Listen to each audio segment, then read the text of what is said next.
Hey nerds, welcome to another episode of the Nerd Rundown Recap.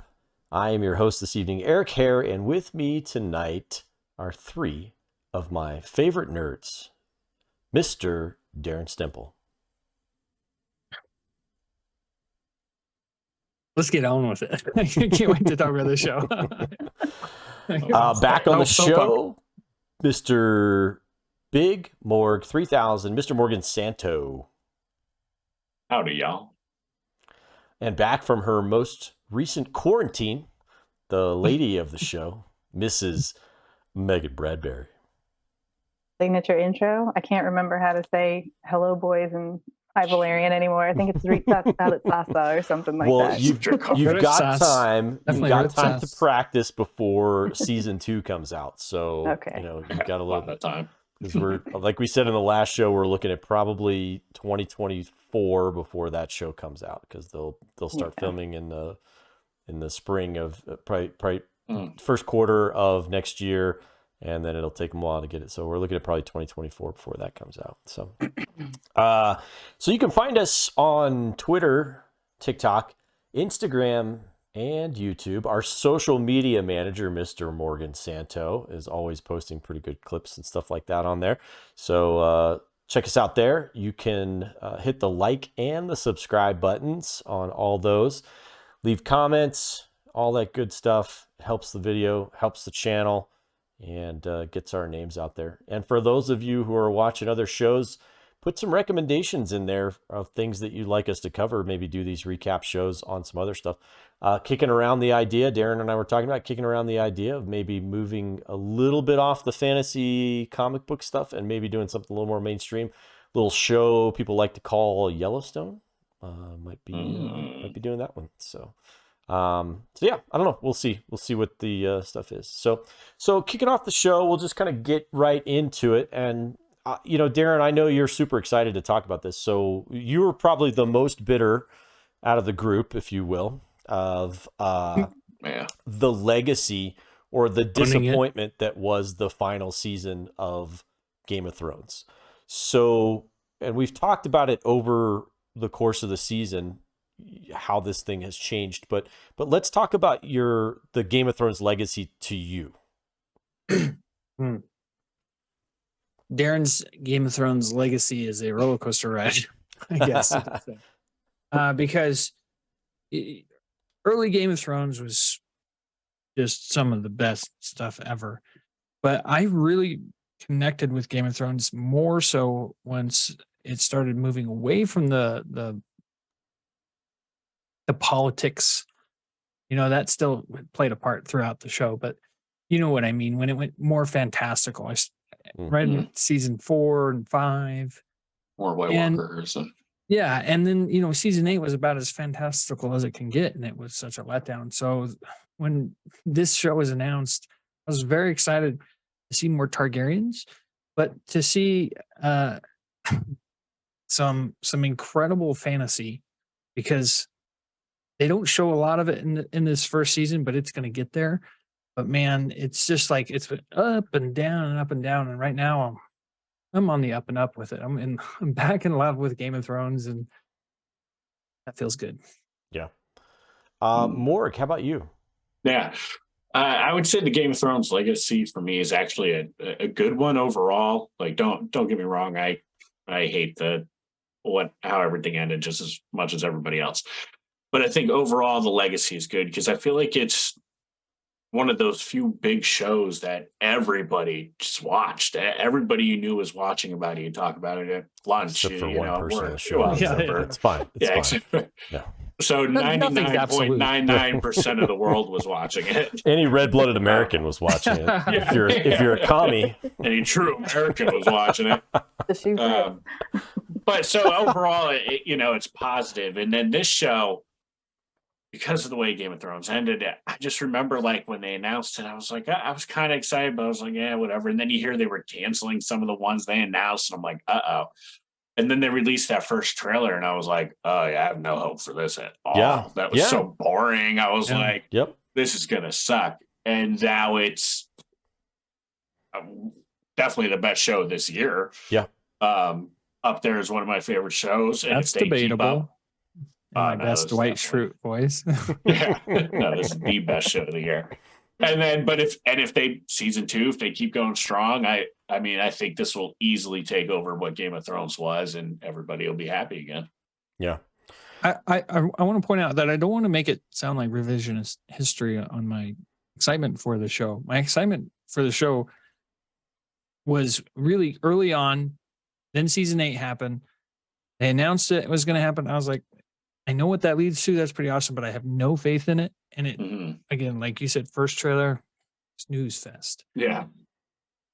But then it was just as it drew closer and you started getting a little bit of a feel for the show, it started getting, I was like, okay, I think I can get into this.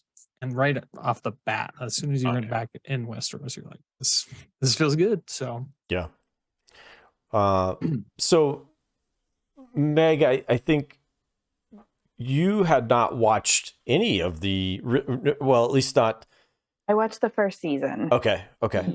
And so once again, maybe I just have an ADD problem. So I was watching it on my laptop as I was trying to do log notes, because that was when I got my first real job. So I wasn't in the swing of things yet. So I was still working from home, and I was trying to watch it on my laptop, because I think I bought it on like Amazon. I bought the first season. Yeah. And I could not keep people straight. I had no idea what was going on. Yeah. And so I just sort of gave up. And then obviously years later, everyone said how they hated how it ended. So I'm like, do I even want to go back and bother with it? Yeah. Makes sense. So, but I mean, I enjoyed this show a lot. So, and I knew enough from memes and people at work talking about Game of Thrones and all that. So I knew enough that I felt comfortable jumping into this. And I know not as much, obviously, as you guys do, but I still knew enough to appreciate different things that were thrown in there. Yeah. Well, and so we'll kind of, I'll go over my thoughts here in a second, but just from a person who wasn't maybe steeped in the Game of Thrones lore, if you will, did you have a hard time getting into this one and adjusting into it? No, honestly, I didn't. And again, maybe this is because I do need to watch shows because of my ADD, but I was watching it again in that 15-minute increment, like on my lunch break or whatever. Because I remember a few of the episodes you guys were talking about, like, oh, it's kind of slow moving. And I thought, well, I didn't really feel that way about any of those episodes. Like, right. But I wasn't sitting for a solid hour to watch the whole thing. Sure. 15-minute episodes. Yeah.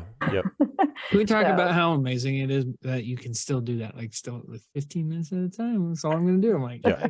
I can't. That's all I can do. It's all it's all I've got available. Yeah, so. if that's, I guess if that's your only choice, then yeah. Right. Yeah, so my take on it was Game of Thrones. So, my first season of Game of Thrones, my brother bought me the Blu-ray for my birthday, and I got it, and I was like, what is this? Like, I'm not into fantasy stuff. And my brother goes, I'm telling you, you're gonna like this. And I was like, all right, whatever, And so this was in April, he bought it, and I had my appendix out at the end of May over Memorial Day weekend. My appendix almost ruptured on me. So I'm basically bedridden for like 3 days because it was over the holiday weekend. And so I had to have something attached to me that I couldn't get off until Tuesday. So, and this was like on a Saturday that it happened. So I was kind of just like out of it for a day. And I was like, all right, well, I guess I'll just give this a shot. And holy smokes, like I was sucked into it right away. The end of the first season just was not even the end, but like the episode before the end, I was like, oh my gosh, like how right. Like what in the world are you doing? Like, it just made no sense to me, but I still loved it. Like everything about it was super cool. And I'm not much of a fantasy person. Like I don't really like the fantasy stuff. I enjoy the Lord of the Rings. I enjoy like the Chronicles of Narnia stuff, but I'm not going to seek out a fantasy movie. Like I'm not going to seek out a fantasy show. So that was a bit of a stretch for me. But the politics and the jockeying and all that other stuff is what really kept me in it. And I think that's what I enjoyed the most about this show was that there was not a lot of fantasy, if any at all, really, in this. People can say, well, there's dragons in it. And I'm like, but the dragon part is like, it's not like this is a fantasy thing. Like they were a concrete character in in the show. So to me, it's like, okay, dragons exist in here and they're like just airplanes, transportation. So it just wasn't a logical leap for me. I didn't really have that challenge, I guess, overall. So for me, this it will kind of transition to the next phase of the review here, is overall thoughts on the season. And so Morg, I'll start with you. What were your overall thoughts on this first season of Hot D? Clearly, everybody I loves thought it Hot was D, though. garbage. I mean, I know. Clearly, I thought it was garbage. Right. Yeah. No, it's weird watching this, and now it's over. I want them to make more prequel shows in Game of Thrones. Like, I'm like, all right, let's go 300 years before this. I want to see that now, and see more of it, because I want to see how the wall gets built. Like, I want to see that. The wall get built. I want to see the first men and Valeria and all that stuff. They have they have 3 or 4 shows in development right now. They have the Jon Snow one that we've talked about, but that is a sequel one. The other ones are Nymeria, the Princess of Dorne, who united all of Dorne with and sailed with 10,000. I think it's called 10,000 ships. Yep. They have the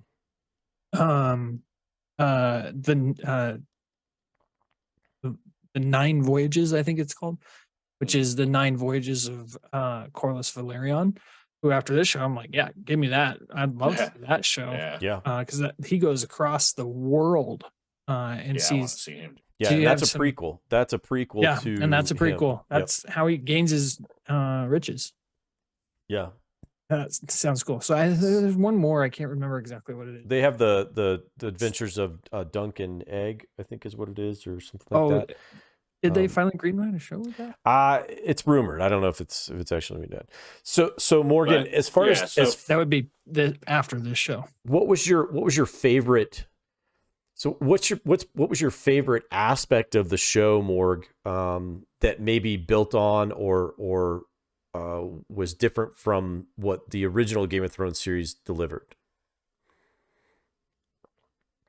It's a good question. That is a good question. I think something that I liked about this show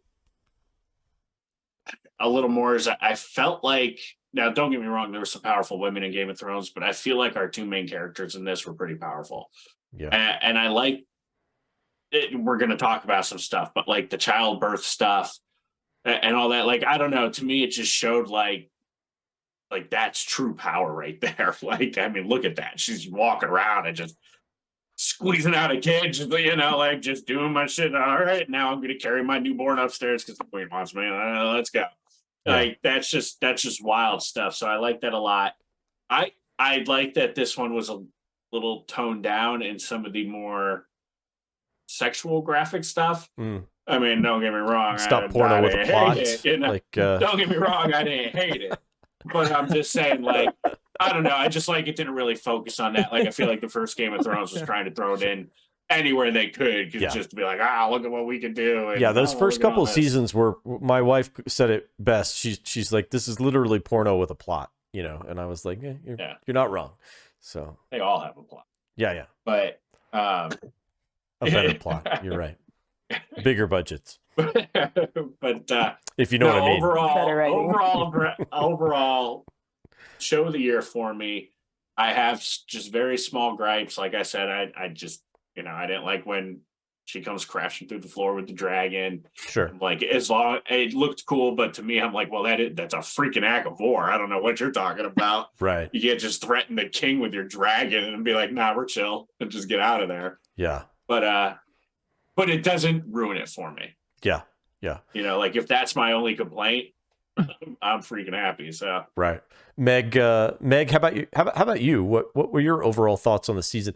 I mean, coming from a person who didn't really get into the first series as much as maybe the rest of us did. So what were your thoughts? I mean, overall, I enjoyed like the tension that kept building between all of the different people. It was hard sometimes for my brain to keep everybody organized. as to who's related to whom and why somebody's pissed off about some certain thing that someone said. And a lot of stuff went over my head the first time. And a couple of the episodes I went back and like rewatched pieces and parts and stuff because it just, my focus is not great these days. But and I had to go on a couple of times to look at like the family tree. I think I asked you guys to put the actors and actresses on there for me so I could keep everybody straight, but I think I got it now. Right. But I liked just sort of like the and I didn't think I would like the politicking as much as I did. Yeah. But just like the chess pieces moving, each episode you could see what people were doing and why, and I liked kind of like guessing what was going to happen next. I don't think I was right about much, although I was right about her coming up through the floor. Yes. Yeah. Good call. I totally called that. Good call. Yeah. So Darren, how about you? Let's hear what your overall thoughts on the season were. Yeah. Well, first off, Meg, you're pretty awesome. You just spoke incredible grammar in like a very like quick sequence of words. Like that was pretty great job just now. Everybody should go back and listen way to better than what Darren's doing right now. Yeah, go back and listen to Meg and listen. That's how you give feedback. That was awesome. My thoughts on the show are this is a great show, and it is debatable as the best of the year. I'd have to really go back and take a look at what else has come out this year. I do think Andor is up there and could challenge it, but I'm gonna miss this show. Yeah. We won't see any of this show or the season 2 until 2024 at the earliest. Right. And George R. R. Martin thinks it's going to be April of that year. So yeah, we've got a while, and it's going to suck, especially knowing that what's coming is going to be awesome. Yeah. So, yeah, I'm going to miss it. Yeah. No, I think that's good. I think it's good commentary from all of you because I really was surprised at how much I enjoyed this show because I was fully prepared not to like it. I really was. I was fully prepared not to like it. I was expecting to be disappointed, and surprisingly, the show was great from top to bottom. The cast was tremendous. The plot lines, the way they moved through were fantastic. Dialogue was great. Acting was great. They chose the cast. I cannot say enough good stuff about the cast. Some of them were, fairly well-known people. And I think, seeing them in that particular role, I was like Matt Smith, like I've seen him in a lot of stuff. And so it was challenging to see him in that role initially. Cause I was like, it's kind of Doctor Who, like it's like, all right, and he was also in Harry Potter and he was also in The Crown. And so there was like, you've seen him in a lot of different stuff. So it was just kind of difficult to kind of see him in that, but he far exceeded my expectations of how good that was. And overall, I thought the show did a tremendous job of differentiating itself from the original Game of Thrones kind of legacy, if you will. Yes, it's in the same universe. Yes, it has the same set, if you will, King's Landing, but Dragonstone, there was Harrenhal, like all these places. There were places that the Eyrie, like there were places that you knew about or visited during the course of the original Game of Thrones, but this was different because it's much earlier in the time period. Like I think in that last episode where they light up that table with the fire underneath, like that had been in the original series. Like tons of episodes took place in that very room, and they never did that. And so for them to light that table up like that, it was like, oh my gosh, like that is so cool. That is a super cool thing. So I think they did a great job of carving out something for themselves. And yes, it's connected because of the Targaryens. Yes, it's connected some of the other stuff, but overall it was really, really good. So I will say, to build off of that real quick, is yes, it felt different, but also you felt like it does exist in that world, just 200 years earlier. Like it felt seamless between the the two shows. And they did a great job of linking the two of them together, because you could right. And they didn't like shove it down your throat either. Right. No, subtle stuff. it was extremely subtle. Like I think, and that was the best part about it, was how subtle like they dagger were. was the biggest piece. Like, right. If that was really, yeah. I want to say anything was a in Song of Ice and Fire. The dagger was always there, but the reason for the dagger is so it's right. The dagger's so important. Yeah, because if you think about it, in the original Game of Thrones series, the dagger itself makes a huge impact in that series, and nobody knows what its real purpose. Multiple times. Yeah. And nobody knows what its real purpose is. Lord Baelish.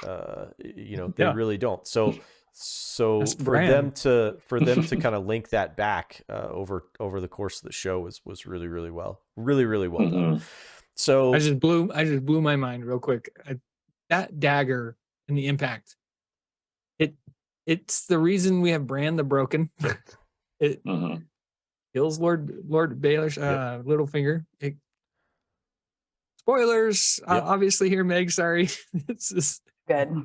Night King. He's got the army. That's pretty incredible. Now thinking about it, got past Aegon, and Aegon now passed it down, and now it has this inscription on it. I mean, that dagger, it's a ginormous piece of Game of Thrones lore now. Yes. Yeah, it's huge. It was before. For it to mean nothing in the end. Right. Shut up, Morgan. Just remember that. All of it to mean nothing. Let's not get sidetracked. There's ways to fix that. All right. So one of the things that was challenging for the show, and one of the big fundamental pieces of the show, is that really this story takes place over about a 30-year time period. So let's talk about how the producers and the directors and the cast went through the time shifts that took place, because we bounced from time period to time period to time period. With some instances, we kept the same actors and actresses in places, but then in other places, we switched actors completely because, hey, we made a 10 or 12 year time jump here. And so for some characters that like the kids, you really had no choice. But a guy like Matt Smith, who's a full grown adult, 30 years is not going to, he's already older. So you just don't see it as much as you would see it with some of the other characters. So Darren, old. talk a little bit about the time jumps themselves. And then follow-up question to that is, did you find it difficult and if so, which characters did you find it difficult or not find it difficult to kind of connect with because of those time jumps? Yeah, so the time jumps happen in the books, and there's a little bit of irony in here somewhere, where they didn't have to do these time jumps as much as they did, but it also a little bit of gun shy producers are a little gun shy from season 8, so they're like, we'll just, if they like it, it can still last 4 seasons, so we can start doing other shows as well. Right. So their reasoning behind it's fine. I'm fine with it. There's two types of people. I think there's the person who's like, yep, I was fine. I could make that jump with them. I can make that jump with the characters. And then there's people out there who are like, couldn't focus. It was too weird. And then so I was afraid I wouldn't be able to, because with young Rhaenyra, I didn't like her as much in the beginning, but then you grew to like her, and you're like, oh, I don't want to say goodbye to this actress. Right. Yeah. But now when I think about Rhaenyra, I think about Emma Darcy. Emma Darcy, yeah. Mm-hmm. So that's how much my mind jumped along with the show. Yeah. What about you? Yeah, more. What are your thoughts? Yeah, so for me, I'm in the camp of I like the time jumps. Because for this story, you really can't start with them as kids and just kind of grow up with it. Like, unless you're talking, we're going to do 30 seasons, just to get to here. And you also don't really want to start at the beginning of just this conflict, you need to kind of get a happy ground somewhere. So I think having the time jumps helped me connect better because it let me see them as kids, right? What they grew up in, what they were like, the friendship and all that in the house, and see them evolve quickly to where they're at now and how they've changed. How one was like, I'm not going to be a baby factory, to I love family.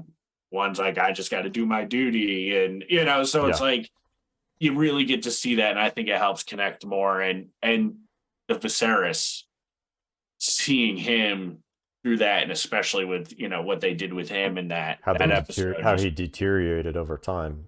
Yeah, like that was just every episode. Yeah, every episode, and that was fantastic. You'll just notice one episode, his hairline's a little further back. Yeah, right. He's got a little less hair. Incredible. He's missing some fingers, and you know they don't really point it out. That's what I like. Falling apart literally in front of our eyes. Yeah. Right. Like nobody had to be like, "Wow, you're falling apart." Like, right. They just visual storytelling. Yeah, they just did it, and you Yeah. had to get it. That's what I liked about that. Yeah. Oh, yeah. So Meg, how about yourself? Like, did the time jump for a person who's only watching the show in 15-minute increments? Yeah. Was that harder, or did that actually help you? Maybe. Well, part of my nerddom is having to be on IMDb the entire time. So I'm like looking at the cast, and I was like, why are there two Rhaenyras, and why does this Rhaenyra not look like the Rhaenyra I'm seeing? So that was a big clue for me. So that helped me out a lot. So the time there could be two Rhaenyra. Because I know a Rhaenys and a Rhaena. Right. The names, that was not super. But again, IMDb really helped me out on that. Yeah. But there were people at work that said like, you know, their husbands were very confused as to like what was going on. Who are these people? Why are they, you know, and I didn't have any trouble with it, but I think it was IMDb helped me out a lot. Yeah. Yeah. Plus, you were listening to a recap show after like episode 4. There was there was a recap show that was probably helping you through that. Like and subscribe. Yeah.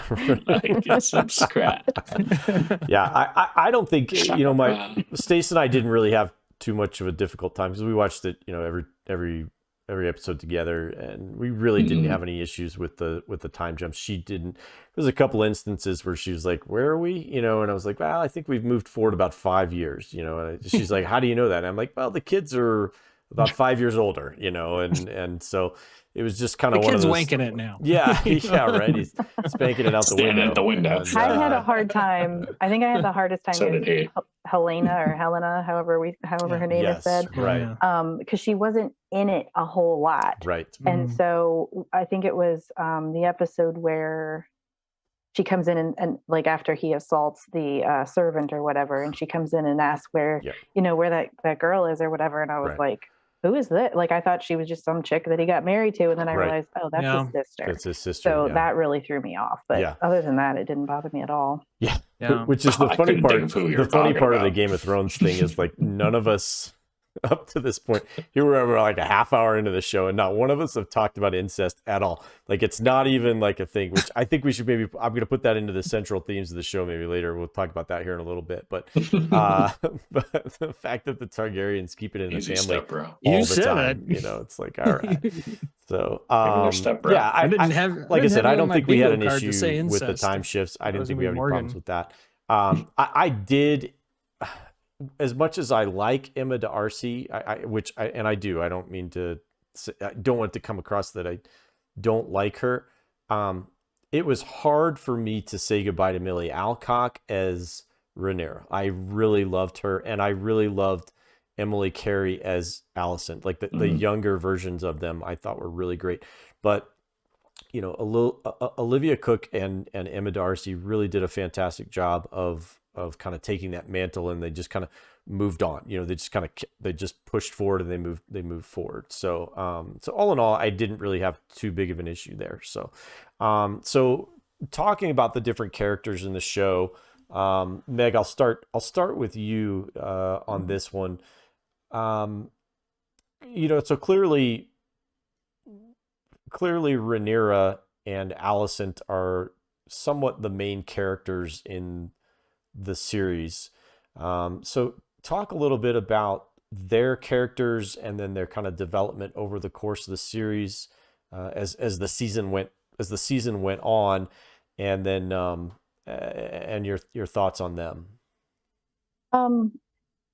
So I liked and hated at the same time their close bond at the beginning and how good friends it almost seemed a little bit more than friends at a couple of moments. I told Stacy the same thing. I'm like, is that like her girlfriend or like That's her what I girlfriend, you know? And I was like, okay, well. Yeah, you know. I was wondering that as well. And then I was waiting for that scene. I was like, when's that scene happening? Surely that's where we're headed.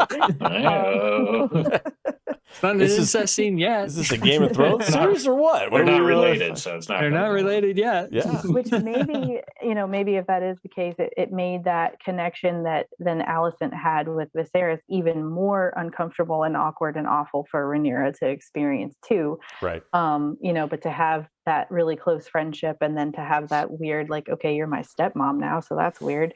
And then, just the division that grows between them, and Rhaenyra clearly, like, just in glances that she gives Alicent, she doesn't want that. She wants to repair that bond, it seems, and to, almost does until the second to last episode, right. And then the very last episode, obviously. But right. They may have reconciled. Yeah. In that second to last episode, when did Viserys say? Yeah, episode 9. Yeah. They reconciled, and then in that episode 8. It was 8. Yeah, episode 8. They really, because 9 is when. Oh yeah. Yep. Yep. Yeah, 9 is the greens and 10 greens. Is the blacks. Yep. So is 8. Yep. Yeah. So that division that like they were so close, and then they divided, and then they almost came back, and so that was quite a ride. So with Rhaenyra, where the show was pretty much kind of following Rhaenyra, did you like the transition from the younger to older, and did you have any problems with the adjustment there at all? Like from Millie Alcock to Emma D'Arcy? No, I don't think so. Like, again, the clue in from IMDb helped a lot. And I can't remember, again, listening to the recaps definitely helped me because I couldn't keep straight the amount of time jumps. Like some of it was only like a few years, and then some of it was like a big chunk of time. Right. And I think what helped me a little bit too was knowing the true age of the young Rhaenyra, Millie. Sure. Because some of the stuff that happened with Daemon was like super uncomfortable and awkward and awful. Right. And so that was like an issue I had, knowing that she was 22. I'm like, okay, yeah. like she's not really 14 in this, Right. But like that issue bothered me.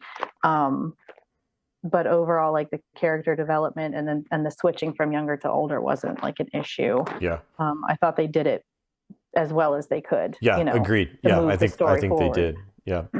So Darren, Viserys and Daemon Targaryen are two main two main characters on the kind of the male side of things, along with Otto Hightower. These are kind of the three horsemen, I guess, from or the three main drivers of the characters from the male kind of perspective. There's other ones that are there, but talk a little bit about those characters as they progressed through the season, their relationships. I think Daemon and Viserys's relationship was just, there was a lot of challenges there, a lot of challenges. Then of course Otto and Daemon's characters, there's so much tension between them, and so talk a little bit about those guys. The men of this show are what you can call second sons. Like the big time, all the big time characters or men of this show are second sons, starting with Viserys. He was never supposed to inherit the throne. He had I think he was like 14th and 15th in line or something like that. Or Jaehaerys had 14 kids and they all died, and he was he's a grandson of the king. So his brother Daemon, second son; Corlys, second son; Otto, second son. There's more in there, but Christian Cole, not necessarily a second son, but having to earn what he's got. So right, that's the main like core of these male characters in the show, and that drives them to either madness, to greed, to peace in Viserys's case. Yeah. That's the motivating factor throughout the male, or for the male perspective. Yeah. So Viserys, Paddy Considine's performance as Viserys, to me, was just dynamite. I mean, he really was just tremendous from beginning to end.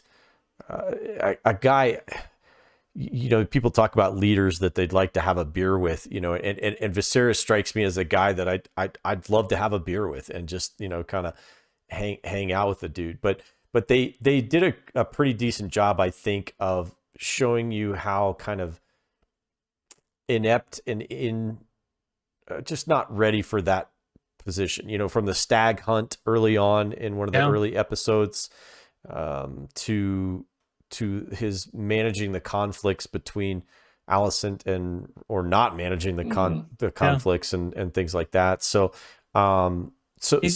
he's anti-conflict. What he is he's a nerd. All he wants to do is just build his little castle, his little model. He's an artist. That's all he wants to do. Yeah, just want to work on his Legos and chill. Stop bothering me with this king stuff. Right. Yeah. I think that's why I can relate to him. Yeah, you really could. So talk quick, just real fast, if you would, the relationship between him and his brother, between Viserys and Daemon. That how that kind of progressed through the season. Well, it's probably much like my relationship with Game of Thrones, and the fact that it's very up and down, but there is still a deep love that runs through the course of it. So it's really noticeable on Daemon's side, who he's kind of set up as the guy who's gonna like stab his brother in the back and take over as king kind of guy.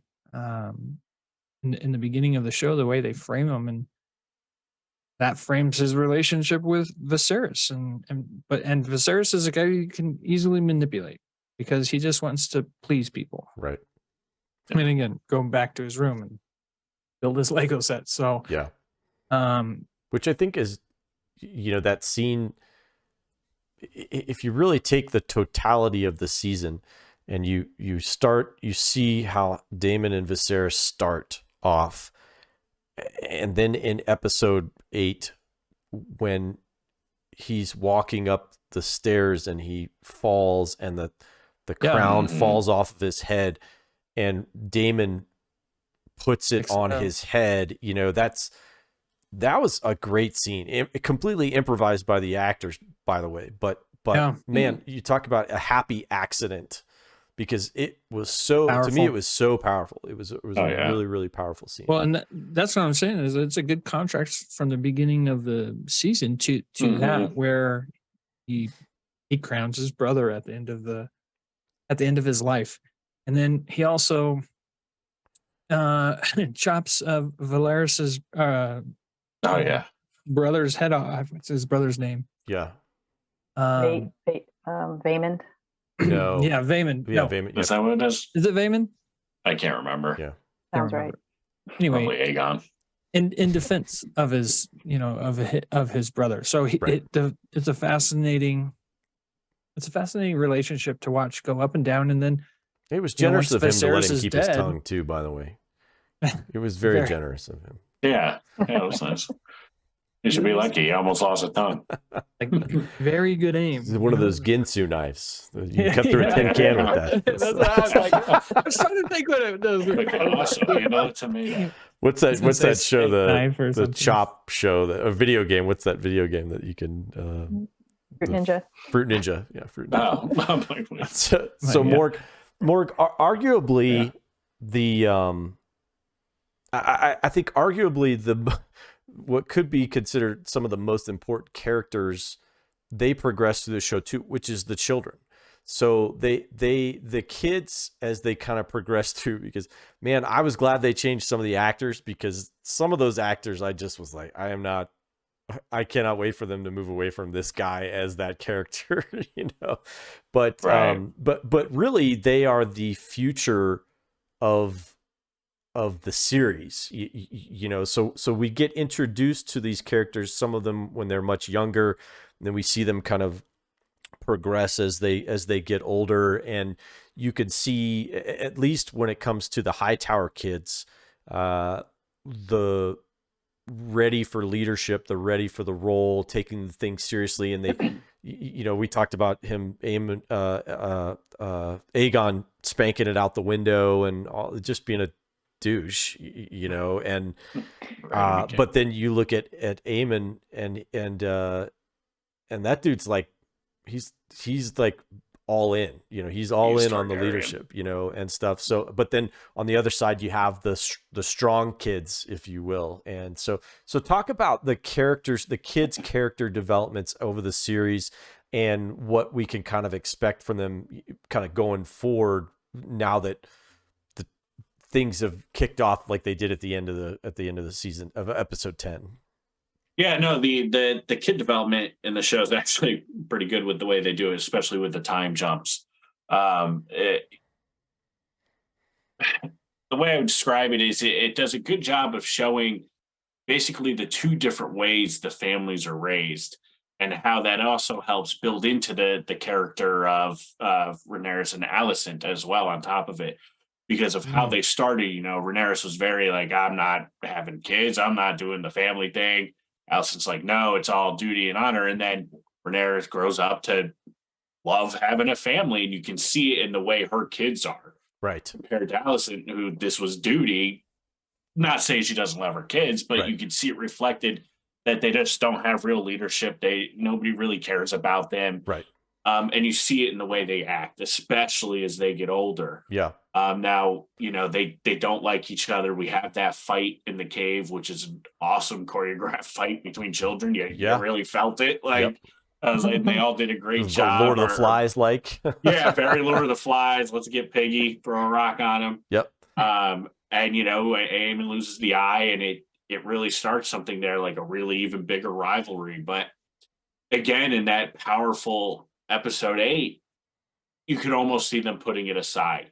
Yeah, they still kind of quipped at each other after the speech, but even they seemed like they could put it aside. And then, as we all know, it goes downhill. Yeah. The kids, the people they casted, I think, are great. Yeah. The way Aegon, right? Yeah. He just creeps me out. Yeah. And then Aemon, I've never seen such a beautiful chin in my life. It's gorgeous. It's gorgeous. Man's bones. It really is yeah. It's all just just when he like, and with that looks patch at you, you're like, oh yeah, shit. the patch puts it over the he top. looks like a badass. You know, I want to come back to a point here in a second, because it's actually a great transition for us when we talk about perception. I think we talk about some of the central themes of the show, and one of them is perception.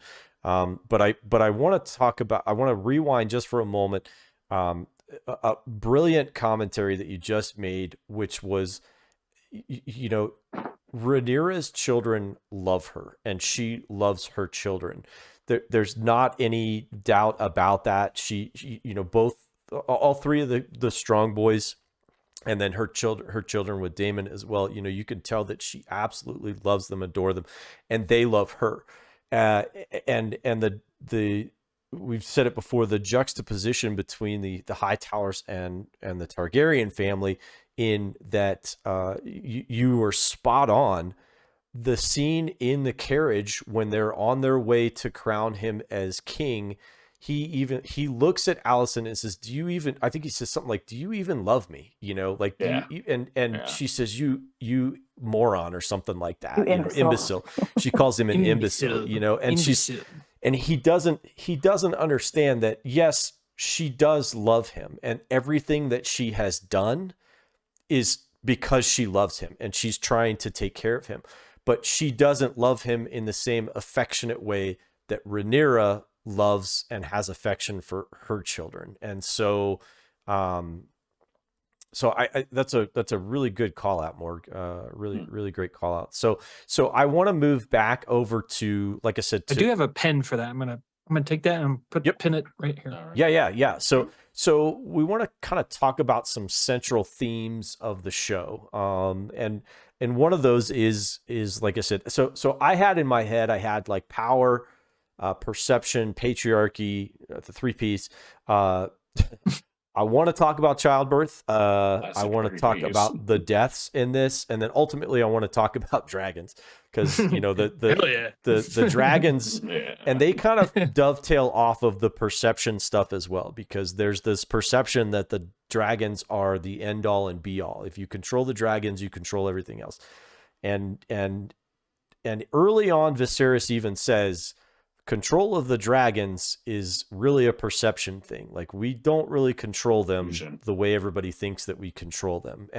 And we kicked off the series with that, and we wrapped up episode 10 with that exact thing taking place, which is careful, because they do have a mind of their own, and they do their own thing. So perception is kind of a theme that goes through the entire episode, or through the entire series. And what I mean by that is the perception of the strong boys, and I'll toss it to you, Darren, here. You have this perception of the strong boys, and so everybody sees them with the dark hair. They don't have the Targaryen and Valyrian hair that everyone expects them to have, and so everybody knows that she's messing around, but they don't even think about anything about what Vager, what's his name, Laenor.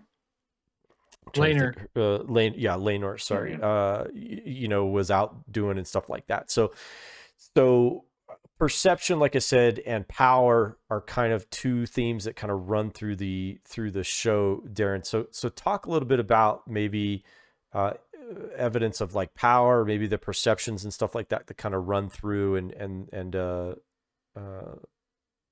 kind of expand on that, if you would. Well, there's a great line from Game of Thrones original series, from the spider, bald head, Viserys. Viserys, yeah. Yeah, Viserys. Oh. Is that his name? Viserys? Yeah. Varys. Or Varys, Varys. yes. That didn't feel right. Like, yeah, that's the same thing. Varys, yeah. Varys says, power resides where men want power to reside. It's a theme of perception, Right. So that theme plays into this with the dragons. With the strong boys, they are still Targaryen, and there's a great scene from Rhaenyra. I believe it was Jace who asked, "Am I a bastard?" And Rhaenyra says, "You're a Targaryen, and that's all that matters." Right. And then Valeris later on says, people don't remember blood; they remember names. Right. Corlys says that. Yeah. Yeah. Yep. And what did I say? Valeris? Combined Corlys and Valerian into. All right, everybody, which is a new character. I didn't even know. He's probably, I don't even know what you said now. Sneak preview for season we will 2. not get the names right in this show. I think I said everybody has the same damn name. Valeris. I said Valerica Nera. Yeah. That's what I said. So anyway, those two lines are the backdrop of this whole entire series. And it makes me think every single time I watch stuff like Game of Thrones, I think about these people only care about family. That's all that these people care about. Then Diesel would be so proud. He would be. He would be. Yep. I'm sure it's right. His last name is Targaryen. So Meg, another theme that kind of runs through it is the childbirth stuff, because we get that really from the very beginning. And I remember I'm like nagging you. I'm like, I need you on the recap show, because I need somebody who's because we need you to as, relive your I trauma. need somebody who's yeah please. Thank I God need somebody none of who's them gone were. through that, Yeah. to talk about that, because I'll never know, what that's like. I don't, in both the good and bad way, like I'm envious that you guys get to bring a life into the world. I think that's unbelievable, but at the same time, I'm like, I would fold up like a cheap suit, and like it would not be good. So like I said, childbirth, I think, and patriarchy are kind of a couple themes that run through the show. So kind of talk about those real quick. So it's kind of frustrating to me because we're obviously not operating within the bounds of reality with this show. So the fact that we're like saying still, oh, women can't be rulers is frustrating to me. Like, I understand that's, for the purpose of the story and to move it along, that's how we have to tell it this way, because that's what the story is. But like you even said, I think, Morg, like, to see them go through that, like that isn't made up. Like, women have gone and do go through births like that. Yeah. They're obviously badasses. And I think it was Allison or Renice that said, like, we may not lead, but we guide the men who do. But it's like, I don't understand. Like, just put the woman on the throne and move on. Like, why do we have to have like this big pissing contest about which dude gets to be up there? Like, that's just frustrating to me. But yeah, the childbirth stuff was, like I told you guys, I had to stop like the first episode and like take a minute, because that was rough to watch. The other births weren't quite as bad. I think I was more prepared because I'd talked to some people at work about what was going on in the show, and so I kind of knew what was coming up or whatever. But yeah, oh my God, Rhaenyra is an absolute badass for the things that she's gone through and done. And like you said, that one episode where she, Alicent demands to see the baby right away. Yeah. And she's like, I'll be damned if I hand my newborn minutes old baby off to somebody to take him up, because obviously Alicent wanted to see the hair color. Right. But, she walked herself up there and did that. That's just absolutely incredible. And I know that, that has happened out there. Maybe not that exact circumstance, but to literally expel a human being from your body and then just get up and walk away. It's incredible. Yeah. Yeah. Get on with the day. Time to get my coffee. It's pretty crazy. So Morgan, so kind of dovetailing off of the perception side of things, because I think it plays into, kind of the death and the dragons that we have. And I will kind of talk about the perception issue just real quick when it comes to the dragons, because I think the scene where Rhaenys comes up through the floor and the crowd is there, crowning Aegon as king. And so her coming up through the floor like that, the perception would be that she is the one, because the crowd doesn't know that she's usurped, or that he is usurped from Rhaenyra. They think that, and so for Rhaenys to just come in and like wipe the whole thing out, the perception in that particular scene would be that she started the war because of, Rhaenyra or even her greediness to be on the throne, because she was, supposed to be on the throne at some point. So that would be the only argument that I would have, where perception kind of changes things a little bit. But overall, I wouldn't say that this season had a ton of death in it. While there was a lot of death, it wasn't quite as bad, I don't think, as some of the Game of Thrones seasons that we've had. There were quite a few deaths in it, don't get me wrong, but death kind of rolls through there, but it's basically, we're all creeping up on the overall theme of death in it, is that Viserys is going to die, and so that's the real death, and then we kind of see it as it kind of goes through. But let's talk very quickly about the death theme that runs through it, and then also talk about, and we'll all kind of talk about the dragons if we want to. We can kind of discuss that. But so death. You're right. There isn't a lot of like crazy death in this that Game of Thrones is really well known for. I would say all the deaths in this are important. Even from when they killed the Crab King, because that's a big, powerful moment. Now, obviously, we don't care about the Crab King, but that's a powerful moment because, Damon can't receive the help because he thinks that's weakness. He's got to do his thing. The show opens up with the horrible birthing scene and that the mother and the baby not making it through there. And then, I thought it was ironic that, Viserys dies. And when we see Rhaenyra, her becoming queen, it opens up when she's having a horrible birthing scene and she has to burn her baby who dies.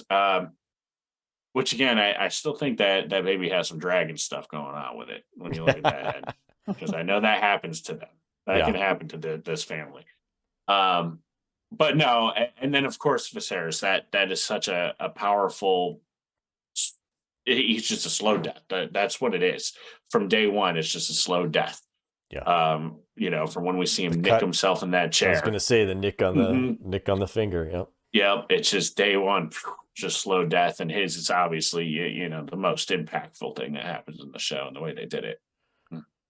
Perfect. Yeah. They could have ended the show right there, and I would have been happy. It was great. Yeah. And so in the final episode, really the last sequence is the death of Luke at the hands of Aemon. And so on Dragonback, so we really get this combination of the theme. And so Darren, I'll kind of switch gears to you. We have this death that takes place with the most powerful dragon in the realm. And again, I'll kind of I go back to the perception thing. Aemon will have a choice of perception. Is he a coward, or did he do it on purpose? And so the perception that I think he'll go with, and I think, as we see in the histories, he's going to go back and own that death, whether he actually meant to do it or not. But that's beside the point. So that final death with the dragon, how important will the dragons be kind of going forward to, how important were they in this series? And then how important are they going to be kind of going forward? Gosh, I hate the buzzwords. I use the buzzword. God. Oh, it's okay. I should drink. How important they were in this show is not nearly how important they will be moving forward.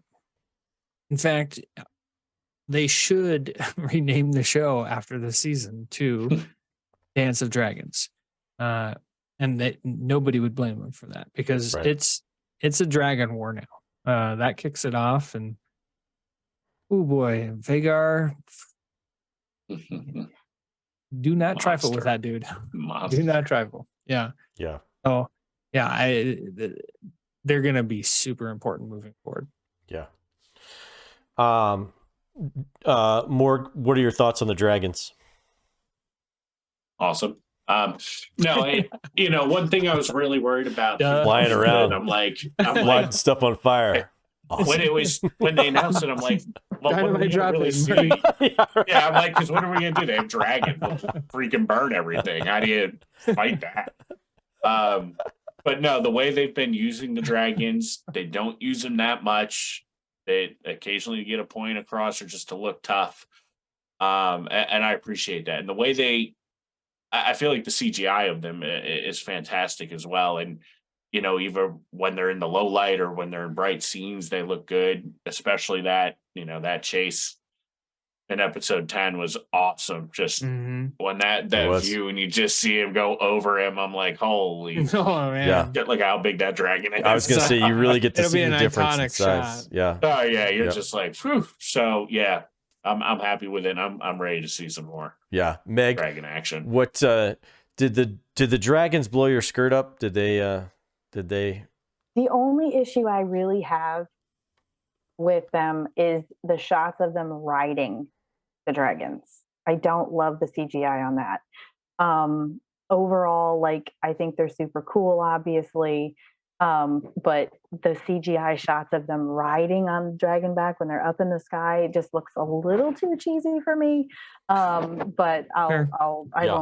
I won't think too much about it. I'll just accept it for what it is. But. Yeah, I didn't like. I think that is a valid criticism. I think especially when Renice comes up through the floor, like there's dirt and dust and all that, and she's like in pristine shape, and she's just sitting on top, like Queen. Yeah, and it's like, well, come on, like you'd have a little bit of stuff on you and everything. So yeah, I think this is a good. That's a really good commentary, and that takes us into kind of the last thing that I just wanted to kind of touch on briefly, because while it's important, I think it helps tie everything together. But the digital effects, what was your overall perception of the digital effects that were kind of in this series, other than the dragon part? Because that was my biggest complaint too, was it looks a little weird with them on top of the dragons. Like it just didn't look good. So overall, I mean, I felt like the castles and the location, like it all felt real. Like it didn't feel like there was a green screen and, a bunch of digital effects thrown in. Yeah. I read an article at the very beginning of the show about the lower quality, and it's not just House of Dragon, but other stuff, because, streaming services are pumping out so much content that the quality of the clothing and the wigs and stuff have gone down so much. Because I think it said Dany's wig from Game of Thrones was like $10,000 to $15,000 or something, because it was made of real human hair. Yeah. And the wigs in this show were synthetic, and you could see the quality of that was definitely a lot different. Where, when it's moving against your clothes, synthetic hair gets kind of like frizzy and bunched up and not so great looking. Yeah. But I mean, I don't think it took too much away from it. I do think the wigs and stuff could have used a little bit of work. Yeah. Interesting. And I think that's a great call out. That is a great call out, because I don't know that I picked up on that. So that's I usually pick up on that kind of stuff too. So that's and great. Even just the on fabric, hair at least. Yeah. Like the fabric of their clothing just looked a couple of times like a little chintzy, just a little bit not quite as regal and stuff, I think, as the original show. Yeah. Just from still shots and stuff I've seen, it just didn't quite look. It looked more costumey, almost, in some of the shots. Interesting. Okay. Yeah. Haircuts are really important for me in movies. Like if a character doesn't have like a good haircut, like a congruent, really like the haircut has to be congruent with like who the characters. And I think that may have been what my problem was with Aemon or Aegon when he was younger. Like that kid's hair just. I hated it. I didn't like it. I didn't like the look of that guy, and I couldn't wait to move on. I couldn't wait to move on from that one. So Morg, they didn't get much better. So this guy is like So Morg, Meg kind of touched on it real quick, but set pieces. What were the set pieces like? What were your thoughts on the set pieces and stuff? Oh, I thought the set pieces were phenomenal in this. I think that's one of the reasons the show is so great, is the set pieces. I love Storm's End, the way Storm's End looked. I mean, the storm was CGI and around, of course, but just for real. But the dragons, believe it or not, they choose real dragons. That was really big. That stuff you're saying about the shots of the dragon, I don't know what you're talking about. That's not going to believe the shot I just got. Dragon. But no, overall, I think all the set pieces were great. I didn't notice like the costume stuff or anything too. I know that's not the set pieces, but no, I think they did a really good job with that. And I think the way they did it really brought you into it more. Yeah. I think there was much less on location shooting with this season than say some of the other Game of Thrones seasons. But I think that may be because of because it's season one. They weren't quite sure where they were at, where things were going to go. Yeah, I'm sure it'll get a little bit I have a feeling that we'll get a lot more, because man, seasons 2 and 3, we got a lot of on location shooting for Game of Thrones. So hopefully we'll kind of see the same thing. Let me make this comment on set pieces, because we get 6 more locations in season 2. Yeah.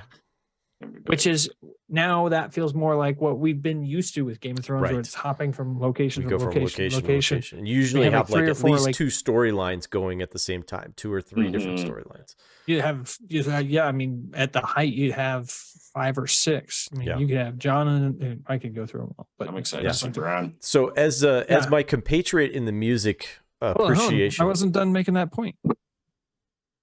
Well, yeah, you are, because I'm cutting you off. So you're no. I'm making a point. Literally, you're done. Yeah, you're done. I'm going to mute you. What do you got? So that's fine. So we spent the most time at King's Landing and Dragonstone. We got to see Harrenhal. We got to see. There was one other. Well, I was just thinking about places we saw in the previous show. There's one more. But we did get to see a new location, like Storm's End. We got to see a little bit of the Eyrie. Yeah, we got to see like a different part of the Eyrie. Yeah, actually. just briefly. Yeah. So that's maybe that's what I was thinking of. We got to see Pentos, which we've seen before, but still a different part of Pentos. Yeah. It just, again, it feels like the show this season was really focused in on 2 or 3 areas. And I liked that. Yeah.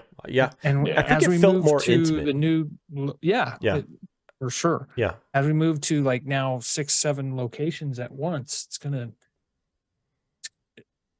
be tough for them to keep it all together. Yeah. Especially knowing how much of the fireball that happens. Right. So like before I was rudely interrupted, as my fellow, it's fine. Hold on, I wasn't done making my point. Yeah, right. Music. What were your thoughts on the music from the series? Dude, Ramin Djawadi, we love. Yes. Dude he lit the studio on fire when he made that theme, and they were like, "Yeah, we're gonna make this theme for every Game of Thrones show." Yeah, I love that they kept it. I absolutely love that they kept it for this one. So I loved it, and then I loved how you got hints of the old Game of Thrones stuff, but man, some of the new stuff that he put together for the show. He's probably, I seen him live in that show. Yeah, it made him like a top 5 for me, but he might be a top 3. Composer now. Well, some of the intensity, the music, there's some pretty intense scenes where you could feel the tension building. I think it was episode 6 or 7. There's one of the episodes where there's a lot of tension kind of building and building and building, and his themes going through that. Yeah, the wedding one. Yeah. It was just, man, it was so great, so complimentary to it. And you don't even, I think in some of the previous seasons of Game of Thrones, the music in some instances overshadowed the performances on the screen, and I didn't feel that way with this. I everything was complementary to each other. So I think all in all, I was really happy with how the music turned out. So I forgot about that scene, that wedding, and it just kept you felt so. Just waiting for the.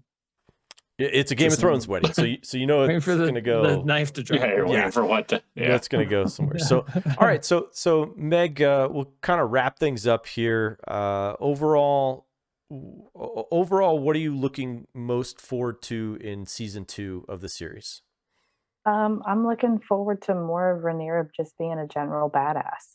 I think she's been very measured and very professional and very trying to just, mitigate all of the problems and make everybody happy and try to do what's best for the realm.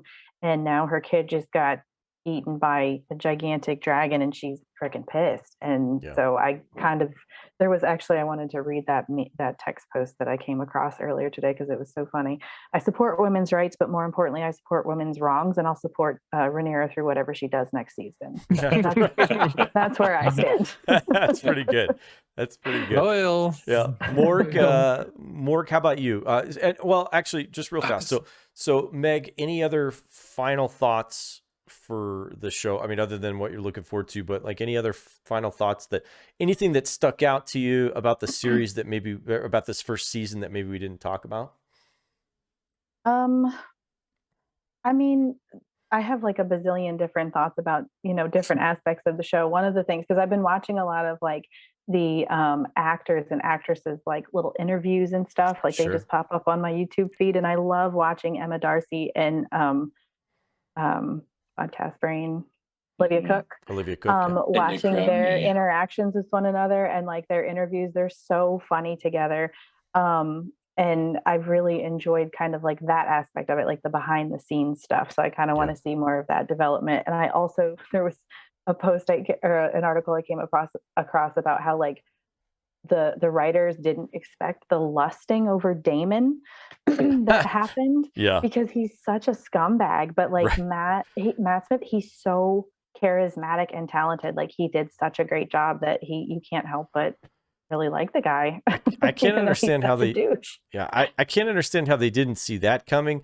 I mean, they literally made a sex symbol out of a guy who raped the main star of the show, in the first season. And like every woman I know has been like, oh my gosh, he's so hot. And I'm like, he literally raped the girl, and you guys are like all whatever. Game of Thrones, man. Yeah, Game of Thrones. It didn't make any sense. World there. Didn't make any sense to me. So, Mork, off to you. Same question. Anything that we didn't talk about in the recap here or review that you want to talk about, and then what are you most looking forward to? No, not that I could think of. I'm annoyed that I got to wait like 2 years. I hope that doesn't hurt the momentum of the show at all. Yeah. And then I'm excited to see what Patches does. Like he's going to be tearing some stuff up, man. And I want to see more of that blue sapphire eye. Yeah. Like I know he hides it, in the lore because he doesn't want to scare the ladies, but just let that thing shine. Yeah. Well, what is it? From The Fugitive? It wasn't me. It was the one-armed man. But I think it's going to be. It's not me. It's the one-eyed man. I'm excited for more dragons too. I'm hoping we're getting to see some of these. Some of the wild ones maybe, and there's, as far as I know, Cannibal's still out there at this point, but he just never been tamed. Yeah. And I think he's the biggest living. Yeah. No. So Vagar's is the biggest living. So I thought Cannibal was bigger. So Darren, I'll find out. One of the things that we didn't talk about during the series, or during this recap, or really much at all during the series, is the very first episode of Game of Thrones, they make it clear that there's this existential threat of the walkers on the other side of the wall. And so there's this pressing, you don't know how it's going to factor in, but it's going to factor into it.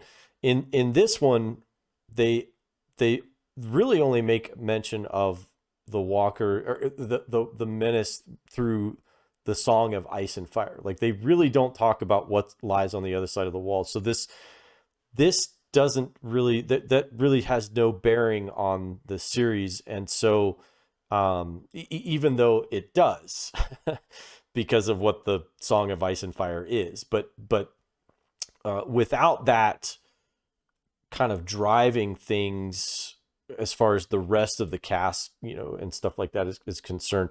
Do you think, is that a problem for the series moving forward, that they haven't brought in the White Walker stuff at all, or doesn't even factor in, do you think? No, it doesn't factor in, but it's such a really cool addition for the show to have this, because it gives the Targaryen dynasty legacy points, for lack of a better purpose. term. It's purpose. Like the purpose Gives their purpose to their incest. Yeah. So why they're like, I mean, everybody's willing to die for the throne, but the Targaryens are like, they're a different class. They're dragon riders. They're old Valyria. Yeah. So then with you, Bigger. What do you think? Anything that we didn't talk about that you want to point out at all? Yeah. I have a few notes here. So the book is written as like a retelling of history. It's like a history book. It's not from a character's perspective. It's written by a maester, and it's written by the maester at the end of the series. What's his name? Can't remember. And then it's also written by like a court gesture. Yeah, mushroom. So it's all secondhand stuff that's in that book. The show is from characters' perspectives, like what's actually happening. And of course, a show called House of the Dragon is going to make you empathize with the I guess Team Black by the end. Yeah. So I was going to say with the Targaryens, but right. There's Targaryens on both sides. Right. But what is where was it going with that? Oh yeah. So I'm interested to see in season 2 if the show's perspective switches over to the Greens and you start to empathize with the Greens more. Knowing what Rhaenyra's response to this to Luke is going to be, I have a feeling they're going to switch the perspective to the Greens. Yeah. And that comment about supporting Rhaenyra's wrongs, not sure she quite knows what the response is. Yeah, so. It's pretty dark. It's pretty dark. Yep. However, I will say one thing that I wanted to revisit is when we started this recap. I think it was the second episode. It was the first episode 4. I was on. We started on episode 4. Either you mean as a podcast? Of our show of the Nerd Rundown recaps. I think I was on the second episode, and at the end of that one, I asked you guys who your favorite character was. Interesting answers at that time, but I'm wondering if you still have the same favorite character that you said before. Does anybody remember who they said? I don't think. I think Viserys is. I think I said Viserys. Otto. I thought I said Viserys. Yeah. Oh, see, I thought Erik, you said Otto Hightower. I may have said Otto, but I said Otto. Yeah. Okay. Morg said Daemon, and Erik said Viserys. Yeah. Okay. Viserys is definitely the best now for me. Yeah. I still love Viserys. I really Even do. in the last episode, he was the best. Clearly, I'm going to have to pick somebody else moving forward. So, even though he's a bad guy, Aemon might be my favorite kind of. I think the guy I'm most looking forward to seeing what he does. So yeah, I want to. Yeah, wait till you meet Ned Stark. Yeah, he's another good one to follow. I want to see more Aemon. I want to see more Jace. We'll see him go to Winterfell. The Starks coming into the show in season 2. I'm excited for that. I hope we get to see Bran in a vision. And my last note is when I talk to a lot of people about the show. I also listen to a lot of people talk about the show, and it's always funny when they're talking about the incest or whatever might be happening. And they're like, "Oh, that's just how it was back then." And it's like, this isn't real. This isn't real. This didn't. Yeah. Can't prove that. How do you know there were no dragons? There's no back. Right. For all we know, this is our future. Yeah. You know? Right. So, yeah. Stop saying that. Yeah. Yeah. We're headed towards the doom of Valeria, and then that's what's on the other side of it. So. Right. All right. So, what are you most looking forward to? More Aemon, more Jace, Darren. That's all I'll say about that. I think, and then just the dance, dude.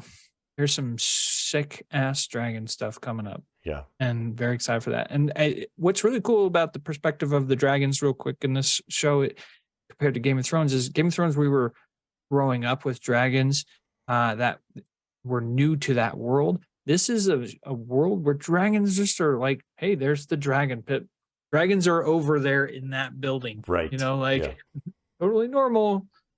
So that was a crazy dichotomy between the two Game of Thrones shows with their dragons and how the perspective is shifted from a audience viewer. Well, overall, I think we've all loved the series. I think we're all looking forward to season 2. Did you say the series or the series? The series. The series? That's what we're going to call it from now on. The series? It's all the series. No. So I really want to thank all 3 of you for being on the show tonight with me. I appreciate your guys' contributions over the course of this season. It's been really, really fun. And I can't wait I can't wait for season 2, even though we're going to have to wait quite some time. But we've got a couple of other shows coming up that we'll be doing maybe some recap shows on, like we kind of alluded to earlier, maybe some Jack Ryan, maybe some Yellowstone, all that stuff. So we've definitely got some stuff in the hopper that we'll be working on. We want to thank everybody for listening to the show. If you get a chance, get on social media and leave us a comment, talk to us, do all that stuff. It really helps us kind of grow the show and everything, and let us know what shows you'd like us to maybe recap. So with that being said, you, Mr. Erik here, thank you for putting this all together. Took a lot of weight off my shoulders, and it's really funny being on this side of the camera, I guess, and not hosting. It's been a lot of fun.